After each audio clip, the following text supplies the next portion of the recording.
आप देख रहे हैं एसपीएन 9 न्यूज और स्वागत है आप सभी दर्शकों का मेरे सुबह के खास प्रोग्राम सुबह की शुरुआत सकारात्मक खबर के साथ में। आज सकारात्मक खबर का मुद्दा जो है वो मुद्दा जुड़ा है बिहार के पूर्व स्वास्थ्य मंत्री तेज प्रताप यादव से। जी हाँ, तेज प्रताप यादव की व्यक्तिगत जिंदगी में चाहे जितनी भी मुश्किलें हों, चाहे जितनी भी उनकी राह कठिन हो, लेकिन उनका जज्बा और हौसला वाकई काबिले तारीफ है कि उन्होंने राजनीति में खुद को सक्रिय बनाने के लिए अब बेहतरीन तरीके से ठान लिया है और उनकी ये पूरी कोशिश है, पूरी जद्दोजहद है कि वो किसी भी तरीके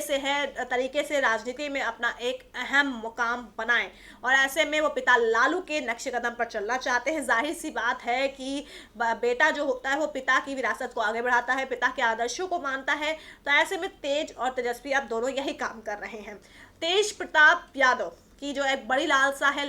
अब राष्ट्रीय जनता दल की कमान अपने हाथों में लेने के लिए। हालांकि उनके खिलाफ जो है पार्टी में कई नेता लामबंद हैं, उनके खिलाफ कई नेता अपने सुर बुलंद कर चुके हैं कि भले ही उनको लालू प्रसाद यादव कमान सौंप दें, लेकिन वो तेजस्वी को अपना नेता मानते रहे हैं, उनको ही मानते रहेंगे, उनकी ही बातों को वो मानेंगे। अब ऐसे में क्या होगा, क्योंकि निगेटिविटी बहुत ज़्यादा, नकारात्मकता बहुत ज़्यादा फैल चुकी है तेज प्रताप यादव के खिलाफ। अब ऐसे में क्या करे तेज प्रताप यादव जिससे हो जाए कोई बड़ा कमाल और पार्टी में जो कि उनके खिलाफत कर रहे हैं वो आ जाए उनके पक्ष में और ऐसे में जनता का दिल वो जीत ले, पिता लालू का दिल जीत ले। अब उन्हें ऐसा क्या करना चाहिए और सबसे बड़ी बात तो ये है आखिर सकारात्मक पक्ष वो कैसे बनाए। देखिए, सकारात्मक पक्ष बनाना उन्होंने शुरू कर दिया है क्योंकि बीती 29 नवंबर को जब वो पटना लौटे उसके बाद वो घूमे फिरे, अपने माता पिता से मिलने तो नहीं गए क्योंकि वहाँ पे कहा गया कि घर पर ऐश्वर्या मौजूद है जो कि उनकी पत्नी है, इसलिए वो नहीं जा रहे अपनी माँ राबड़ी से मुलाकात करने। उसके बाद फिर से वृंदावन आए, लेकिन 1-2 दिन ही रहे, फिर वापस पटना लौट गए। उसके बाद जो उनमें एक गजब का जो उनमें मुझे चेंज नजर आया, बदलाव नजर आया, वो नजर आया कि उन्होंने कहा कि मैं राजनीति में अब सक्रिय होना चाहता हूँ। तो राजनीति में अब वो सक्रिय होना चाहते हैं, यानी कि इसकी सबसे बड़ी बात ये थी कि अब वो चाहते हैं कि जो हो गया बीत गया सो बीत गया, अब मुझे सियासत में खुद को सक्रिय बनाना है, अपनी एक बेहतरीन छवि बनानी है।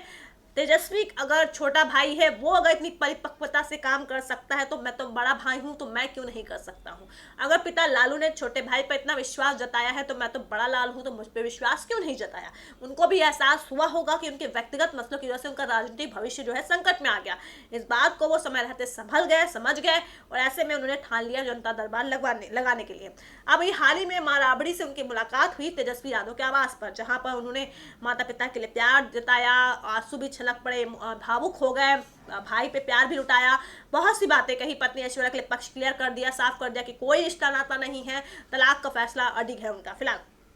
अब जनता दरबार पे बात करते हैं। जनता दरबार लगा रहे हैं, जनता, ऐसी खबरें आ रही हैं कि जनता भी अब तेज प्रताप यादव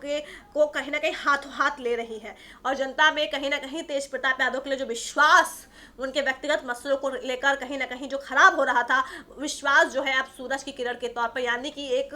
उम्मीद की किरण के तौर पर पैदा होता हुआ नजर आ रहा है। तो ऐसे में पूरी तरह से अगर सकारात्मकता देखी जाए तो जनता दरबार ऐसी चीज है जो शायद उनके खिलाफ हुए माहौल को उनके पक्ष में ला सकती है, क्योंकि अभी एक इक्का दुक्का नेता है जो कि तेज प्रताप यादव की कार्यशैली की तारीफ कर रहे हैं, लेकिन हो सकता है कि आने वाले दिनों में उनका जो ये संघर्ष चल रहा है, जनता के लिए उनका प्यार जो देखा जा रहा है, भले उसके पीछे कोई भी सियासी मंशा हो वो नहीं कह सकते हम, लेकिन हाँ वो कहीं ना कहीं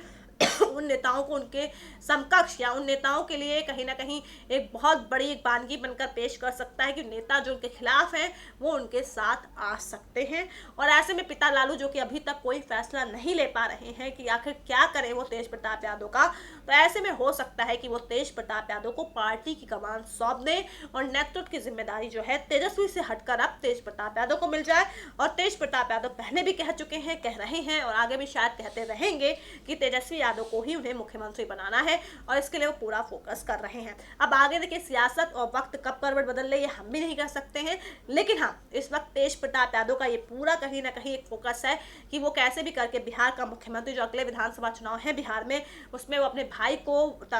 सिंहासन पर बिठाएं। साथ ही उनकी ये पूरी कोशिश है कि उनको कमान पहले सौंपी जाए, जब उनके हाथों में कमान आएगी तभी वो ये काम कर सकते हैं। यानी कि कुल मिलाकर